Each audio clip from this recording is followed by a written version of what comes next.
Bonjour à tous et bienvenue sur Mosaïque. À la une aujourd'hui, le SFC disputait ce week-end son dernier match officiel de la saison. Une fois n'est pas coutume, le côté sportif passait largement au deuxième voire au troisième plan. Cette rencontre a surtout permis de féliciter les joueurs pour leur belle saison et de rendre hommage à deux cadres qui vont quitter le club. Le meneur de jeu, Christophe Misseli, qui a fait valoir ses droits à la retraite, et le défenseur, Metin Karayer, qui vient de s'engager avec le FC Progrès Niederkorn, un club de l'élite luxembourgeoise. Ces deux piliers de l'équipe seront difficiles à remplacer. Retour sur le match et les coulisses dans le JT. En attendant, tour d'horizon de l'actu en 60 secondes. Pierre, l'autoconstruction bois, c'est ma spécialité. Construction, aménagement, génie bois, une équipe de pros. Le plus grand et le plus beau gymnase de l'Agglo d'ici 3 ans. Les élus ont validé en conseil communautaire la construction d'un équipement d'une capacité de 1500 places, doté de plusieurs salles, dont une salle d'escrime. Il accueillera des scolaires, des associations et des manifestations de plus haut niveau. 400 places de parking sont prévues, estimation 13 millions d'euros. Mosaïque étend sa zone de couverture suite à la fusion des intercos. Le conseil communautaire a voté une subvention complémentaire annuelle de 82 000 euros pour la couverture du pays de l'Albe et des lacs. Cette couverture va débuter au mois de juillet avec le retour de Mosaïque on Tour. La pression de la 4e fleur et de la fleur d'or, une centaine de variétés de plantes vont envahir les rues de Sarreguemines. Cultivées en serre, parmi elles, c'est original, il y a de plus en plus de légumes. Les 27 agents du service des espaces verts disposent d'un budget annuel de 30 000 euros. Ils ont tous les deux réalisé un parcours exemplaire au SFC. La tribune et les joueurs ont rendu un vibrant hommage à Christophe Misseli qui prend sa retraite et Metin Karayer qui est recruté au Luxembourg. 26 matchs de championnat et une Coupe de France plébiscitée sur Mosaïque. Dan Lambert, commentateur des matchs sur Mosaïque, a tenu à remercier les deux équipes de 4 techniciens de la chaîne qui se répartissent les matchs de la saison. Peu à peu, les joueurs ont trouvé un nouveau public grâce à Mosaïque. Diffusés en direct sur écran de télé, YouTube et Facebook, les matchs cartonnent. Rien que sur Facebook, le compteur affiche 11 000 vues sur ce dernier match. De plus en plus de candidats aux législatives, ils seront au final 15 à briguer la circonscription de Sarreguemines. Pour mémoire, ils étaient 9 en 2012 et 12 en 2007. Près de 75 000 électeurs sont à convaincre. Mosaïque lance une série d'émissions pour vous présenter les candidats. Il y a exactement 5 ans, Mosaïque avait réalisé un reportage sur la construction des éoliennes à Veulflin. Replay. Un chantier vertigineux et démesuré, en tout cas à la taille de ces géantes d'environ 75 mètres. C'est la hauteur du moyeu de ces éoliennes. Actuellement, un grand chantier de ferme éolienne est en cours à Herbitzheim. Vous en avez d'ailleurs récemment vu des images sur Mosaïque. Pas d'ombre dans le ciel, la météo est au beau fixe. Regardez les prévisions pour demain. Avec le Crédit Mutuel, partenaire des grands événements sportifs.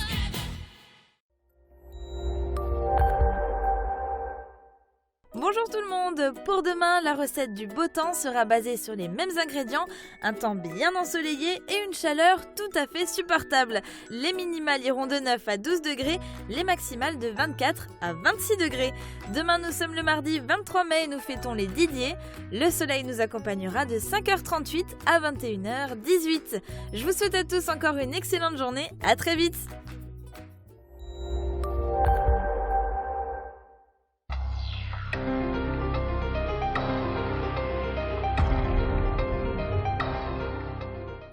Écologie, culture, sport, fête des voisins, portes ouvertes de la SPA et révision du code de la route.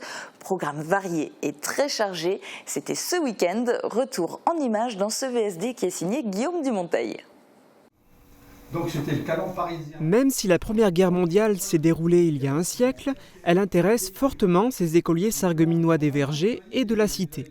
L'étude du premier conflit mondial est dans leur programme scolaire et ils ont rencontré des intervenants qui les ont enchantés, des anciens combattants.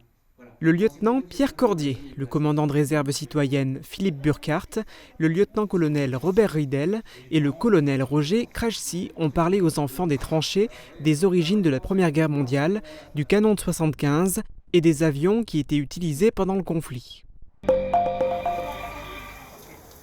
Vendredi dernier, c'était la fête des voisins, un événement national qui donne l'occasion aux habitants de se retrouver pour partager un moment de convivialité.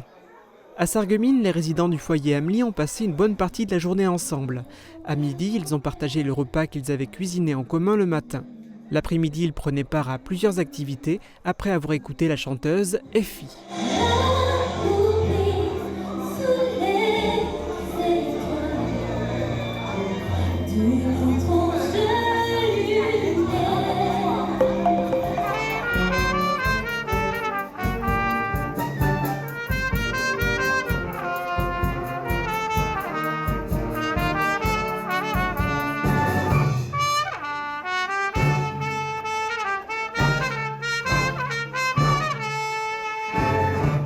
Samedi soir au Moulin de la Blise, il y avait à voir et à écouter à l'occasion de la Nuit européenne des musées. Pour la partie sonore, la musique municipale et pour la partie visuelle, une démonstration de cuisson raku pour créer des céramiques uniques. Quelques heures plus tôt, c'est au musée de la Faïence que l'on retrouvait des artistes, de jeunes bambins scolarisés à Boulay, Bérennes, Vousvillers et Sarreguemines qui ont participé à l'opération La classe, l'œuvre. À partir d'objets exposés au musée, ils ont fait leur propre création dans une démarche d'éducation artistique et culturelle. Ils n'étaient pas peu fiers au moment de présenter leurs œuvres à leurs parents. Je suis en France et j'ai acheté ce sandwich dans une boulangerie française, celle qui est juste au coin de la rue, vous voyez là-bas. Boulangerie française, oui. Sandwich, pas française. Mais qu'est-ce que là mon sandwich à la fin? Il n'est pas grec tout de même. Grec? Mon grand-père est grec. Et vous, votre grand-père? Français. Tout le monde est français dans ma famille. Au Casino des Faïenceries, on retrouvait des artistes un tout petit peu plus âgés, les plus jeunes comédiens du Conservatoire de Sarreguemines. Les classes d'art dramatique collège présentaient la Gare des histoires et 23 courtes scènes comme autant d'histoires insolites à raconter. L'archéologie, un métier qui passionne. Hier à Blisbruck, à l'occasion de leur journée, les enfants ont pu pratiquer différentes activités ludiques et éducatives. Ils pouvaient par exemple apprendre à fabriquer du pain, travailler la laine, faire de la mosaïque ou encore fouiller une maison romaine fictive ainsi que son jardin. À quelques mètres de là, toujours au parc archéologique européen, se déroulait un stage consacré à l'enluminure médiévale. Il était animé par Mireille Marlier et son mari Renaud. Elle est retraitée et lui est accrédité de 30 années de recherche moléculaire sur les pigments médiévaux et sur le protocole chimique permettant de les obtenir. Ils intervenaient à Blisbruck pour la première fois et étaient très intéressés par le fait que ce stage soit franco-allemand. La chimie, eux aussi, s'y intéressent. Ces élèves de première S du lycée Jean de Pange. Ils participent à la 2e édition du défi chimique. Répartis en plusieurs groupes, ils ont essayé de créer du savon, des bonbons et de l'acide benzoïque en utilisant moins de matière et moins de chauffage possible pour diminuer la consommation énergétique tout en faisant en sorte de conserver le même rendement. Ils ont été confrontés à la magie de la chimie, quelquefois ça marche, d'autres fois non. Il n'y a pas vraiment eu de bonbons en quelque sorte pour le moment, mais c'est en voie d'acquisition, on va dire. Il nous reste juste une étape, le fait d'avoir des bonbons assez mous, pas trop solides non plus. Ce défi permet aux lycéens d'avoir la même démarche que les scientifiques. Ils présenteront à Metz, le 1er juin, le résultat de leurs recherches. On reste au Pange. Dans la famille Deublin, je voudrais le père, Alfred. Le 30 mars dernier, à l'occasion du festival Mireille de Platte, ces élèves du lycée Jean de Pange avaient lu en public des extraits du livre « Alfred Deublin, je vous écris de Sarreguemines ». Ils ont été récompensés pour leur investissement en recevant des exemplaires de cet ouvrage qui raconte la vie d'un médecin militaire allemand dans la cité des Faïences durant la Première Guerre mondiale. Dans la famille Deublin, je voudrais à présent le fils, Vincent. Lui aussi a intéressé la jeunesse sarregueminoise cette année. Illustration avec ses élèves de 4e du Fulrad. Ils ont découvert une partie de l'héritage laissé par ce mathématicien de génie qui a connu un destin tragique. Avant de mourir pour la France à 25 ans, Vincent Debline avait travaillé sur la marche aléatoire, l'équation de la chaleur ou encore la méthode de Monte-Carlo. Les collégiens se sont penchés sur ces travaux lors d'ateliers animés par des élèves de seconde du lycée Jean de Pange. Si vous deviez repasser le code de la route, est-ce que vous parviendriez à réussir cet examen? Pas sûr. Pour moi non plus d'ailleurs. Pour rafraîchir la mémoire, une séance de révision du code de la route était proposée par l'association des voitures anciennes et la commune de Hambar. Animée par l'auto-école Vogelgesang, cette activité s'est avérée être très instructive. C'était jour de fête au refuge SPA de Sarreguemines. De nombreuses personnes sont venues rendre visite aux chiens, aux chats et à des animaux exotiques. Des rendez-vous sans lendemain ou plus si affinité. Des adoptions et de nombreuses réservations ont eu lieu. Leur cliché s'offrait à tous les regards. Pendant 2 jours, à l'hôtel de ville de Sarreguemines, les curieux pouvaient découvrir les images capturées par les membres du club photo du foyer culturel. En plus, 3 jeunes de la maison d'enfants à caractère social Le Grand Chêne exposaient également leurs photos. Le thème de l'exposition, Ombre et lumière, un joli florilège de clichés qui témoignent de la créativité de leurs auteurs. Du style et du glamour, 5 rue du Marché à Sarreguemines. Pendant 2 jours, Jeff Meicher a installé là son studio photo pour une initiative originale. Il proposait aux personnes qui le souhaitaient de se faire tirer le portrait en chapeau, en profitant notamment de l'importante collection de la chapellerie du marché. C'est avec grand plaisir que les modèles posaient pour permettre aux photographes de saisir la plus belle image possible. De ce travail sera créée une exposition qui débutera le 2 juin prochain. Proposée par une association nouvellement créée, Culture de la Paix, elle permettra également de voir des dessins et des tableaux de Daniel Sachs et de Joël Terol. Des citoyens exemplaires.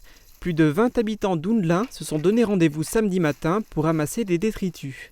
Par petits groupes, ils se sont répartis le territoire de la commune et ont ramassé tous les déchets qu'ils pouvaient trouver.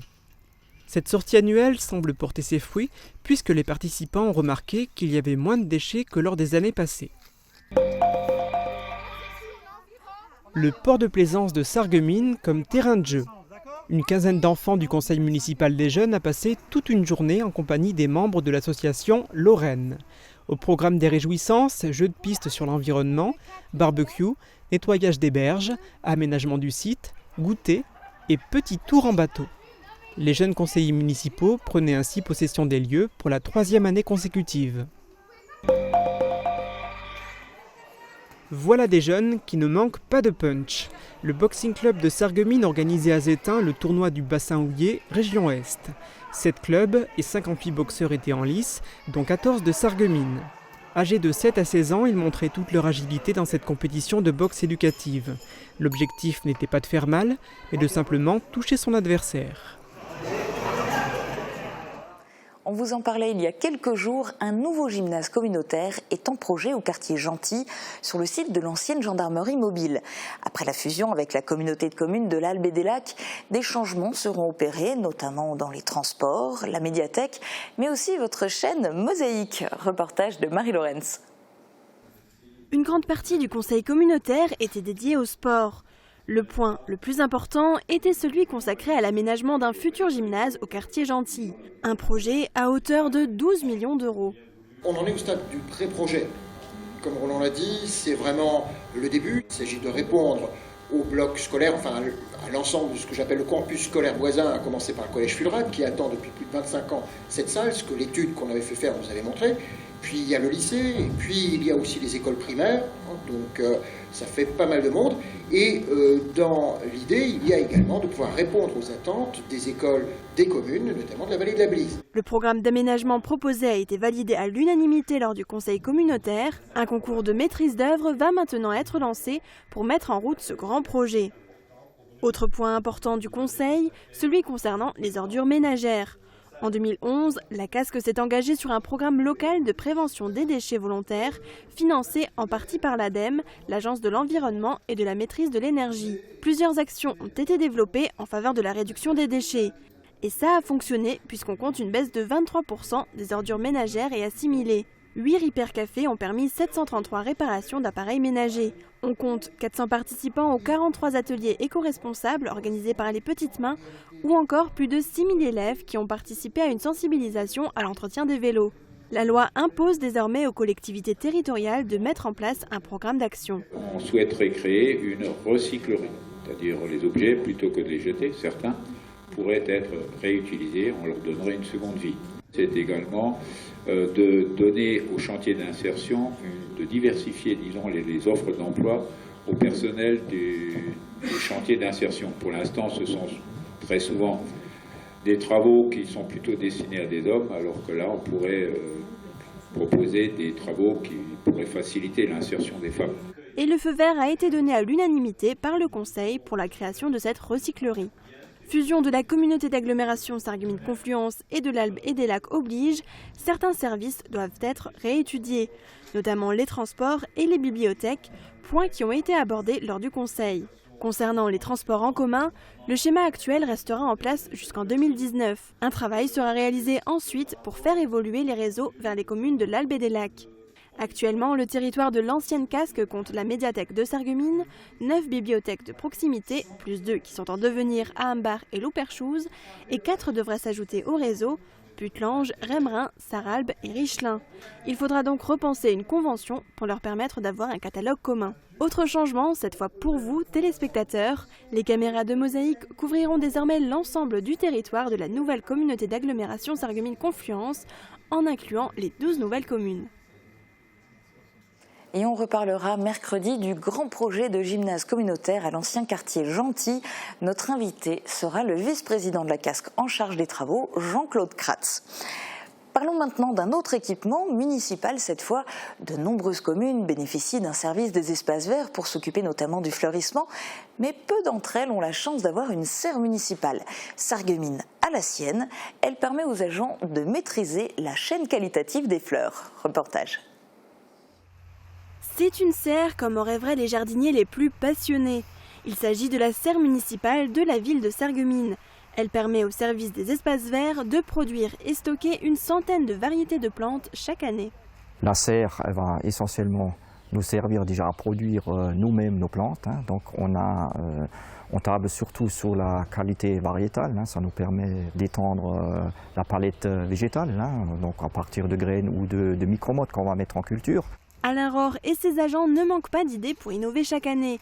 Il faut dire que l'équipe a une certaine pression. Sarreguemines détient la 4e fleur et la fleur d'or. L'an prochain, le jury fera son retour pour examiner le fleurissement de la ville et les différentes structures mises en place. Cette année est donc une année test pour le service. Il faut toujours qu'on se remette en question d'année en année pour apporter du neuf. C'est vrai, on est arrivé à un niveau relativement haut et donc il faut qu'on se remette constamment en question parce qu'il y a de la concurrence au point de vue national et donc on essaye de s'imprégner un peu par des visites dans d'autres pays européens ou dans d'autres villes françaises et puis on essaye d'innover d'année en année, d'apporter de nouvelles choses. L'équipe dispose d'un budget annuel aux alentours de 30 000 €. En plus des fleurs, de plus en plus de légumes prennent place dans la serre. Depuis 2015, les 27 agents du service des espaces verts proposent aux habitants de cueillir des légumes, notamment au niveau de la mairie. Plusieurs bacs vont être mis en place à plusieurs endroits de Sarreguemines. Les habitants pourront y cueillir des tomates ou encore des haricots. L'idée, c'est d'ouvrir l'espace public justement à la consommation aussi pour réduire les circuits, pour privilégier les circuits courts et qu'on ait une alimentation urbaine. Un fleurissement qui peut être apprécié au niveau visuel, mais également au niveau gustatif. On passe au sport à présent avec le dernier match de la saison en CFA2 et une défaite pour le Sarreguemines Football Club. Mais samedi, les joueurs et l'entraîneur avaient tout de même le sourire après une très belle saison. Tout de suite, le résumé en images avec les commentaires de Dan Lambert. Avec une rencontre qui va débuter avec des attaques surtout du côté de Strasbourg, comme ce coup de pied arrêté d'Anthony Cassi qui est passé au-dessus. Ensuite, cette première attaque de Lucien Zoï, on va le voir là, Lucien Zoï, il rentre dans la surface et Metin Karayer qui le récupère in extremis, qui le gêne dans sa frappe. Allez, ça va continuer, toujours du côté strasbourgeois, c'est encore lui, c'est encore ce Lucien Zoï qui va donner un caviar pour ce Lebeau Adrien. Et Lebeau Adrien qui n'arrivera pas à tromper la vigilance, mais derrière une énorme erreur de Mamad Barry qui va profiter à Lucien Zoï. Voilà, une mauvaise relance sarguminoise qui a profité. Et là, on voit c'est Brian Babit qui est venu chipper le ballon, qui va donner ce ballon-là à Sédou Simpara, mais son pied d'appui se dérobe et le ballon qui passe à côté du cadre. Là, c'est Metin Karayer qui va donner un ballon là-bas. Sédou Simpara dans son dos. Il y a Pascal Steleta et Pascal Steleta qui va centrer, mais elle va passer derrière le but strasbourgeois. Une offensive sarguminoise, une des rares. Et là, on le voit encore une fois, Lucien Zoï. Elle passe derrière sa jambe d'appui, il la donne au diable Adrien de haut qui fait un crochet sur Janer Metin. Et là, malheureusement, le ballon qui va passer largement au-dessus. Et on a Brian Babit qui donne ce ballon et une frappe en première intention de Pascal Steleta, mais pas suffisamment appuyée.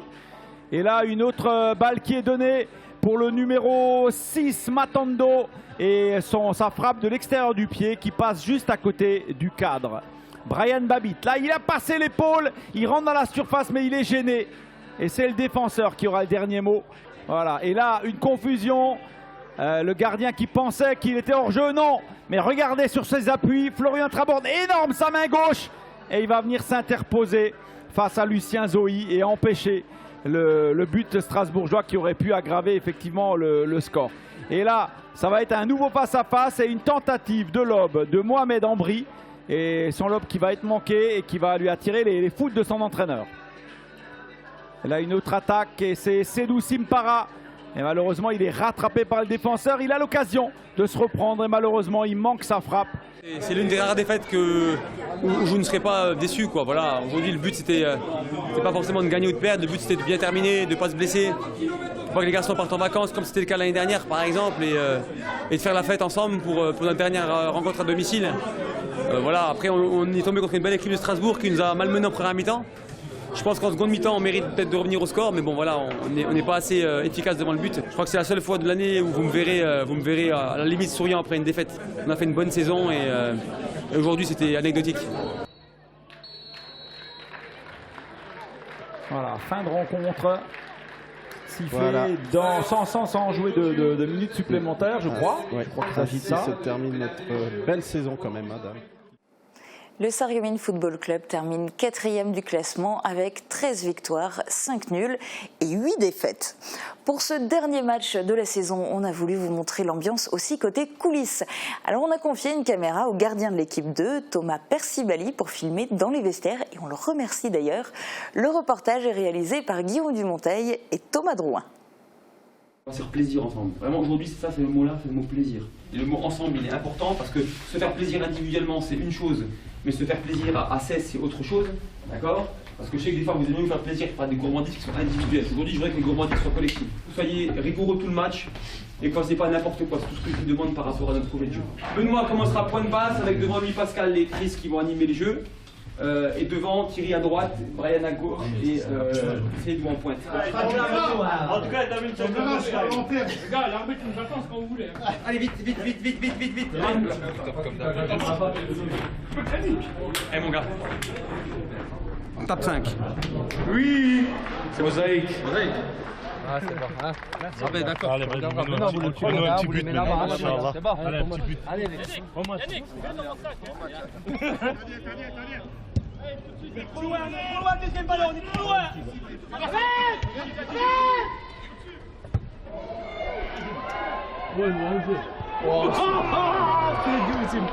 C'est du Sédou Simpara. C'est pas grave. On aura une prochaine.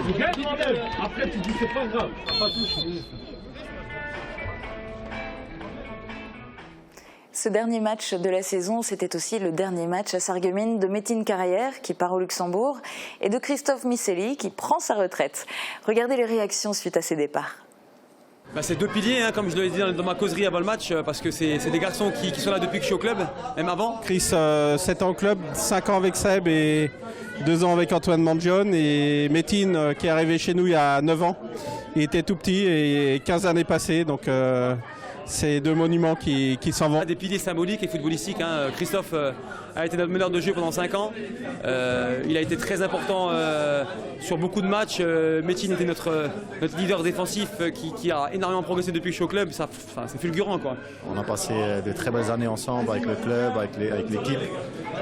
C'était assez particulier, mais voilà, on finit une belle saison. On a fait une belle saison, que ce soit en championnat ou en Coupe de France. Donc je suis assez content. Christophe a 34 ans, je pense, a envie de jouer à un niveau moindre pour avoir moins de contraintes. Metin, lui, a un challenge au Luxembourg qui va mêler à la fois professionnel et sportif. Comme je l'ai dit, ça fait 15 ans que je suis ici, j'ai jamais quitté le club et il y avait quand même quelques émotions, mais voilà, on verra ce que ça va donner. Et on leur souhaite bien sûr bon vent. On dit toujours, après le sport, le réconfort. Dans un instant, on va en cuisine pour la recette du jour. A tout de suite.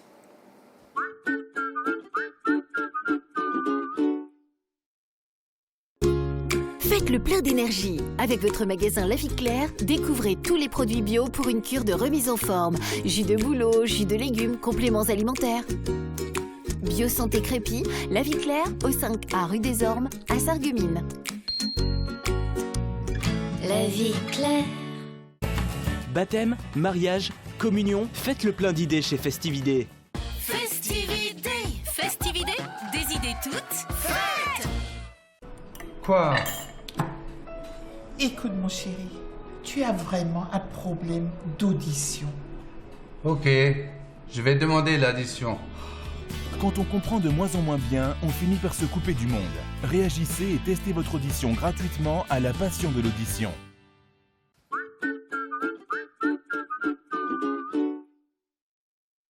Hygiène, aide au repas, travaux ménagers et de confort. AVS Service, notre métier, vous accompagner.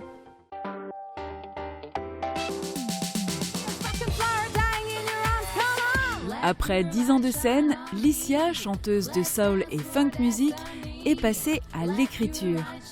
Demain, découvrez l'univers musical de Licia, Face à moi, sur Mosaïque.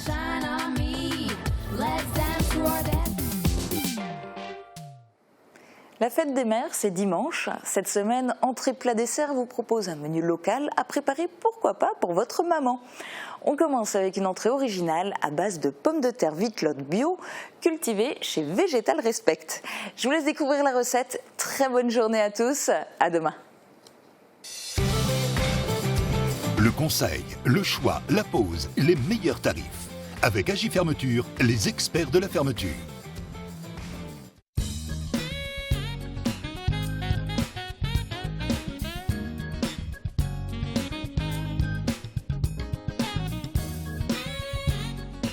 Bonjour, nous sommes chez Végétal Respect, exploitation en maraîchage biologique à Sturzelbronn. Le menu d'aujourd'hui se compose d'un fondant de pommes de terre de la famille de la Vitlotte, pomme de terre qui a la particularité d'avoir une couleur bleue, agrémenté d'un fromage reblochon. Commencez par brosser les pommes de terre et faites-les cuire dans l'eau bouillante pendant 20 minutes. Une fois cuites, épluchez-les et écrasez-les au presse-purée ou avec une fourchette. Beurrez des cercles à pâtisserie ou des ramequins et tapissez le fond d'écrasé de pommes de terre. Posez un morceau de reblochon au milieu et couvrez d'écrasé de pommes de terre. Enfournez dans un four chaud à 210 degrés pendant une dizaine de minutes. Démoulez, poivrez et servez avec une petite salade verte. Pour réaliser cette recette pour 4 personnes, il vous faudra 8 pommes de terre Vitlotte, un demi-reblochon, 25 g de beurre et du poivre. Donc la pomme de terre Vitlotte a la particularité d'avoir une pigmentation bleue, ce qui donne effectivement ce qui est un peu surprenant par rapport à les pommes de terre classiques que l'on a l'habitude de consommer. C'est une pomme de terre qui pousse très lentement, qui est une pomme de terre de garde, donc qui va se garder longtemps également, qui va pouvoir agrémenter nos plats d'hiver, mais aussi amener un peu de couleur au printemps dans la nouveauté que l'on propose à nos invités. Je vous souhaite bon appétit.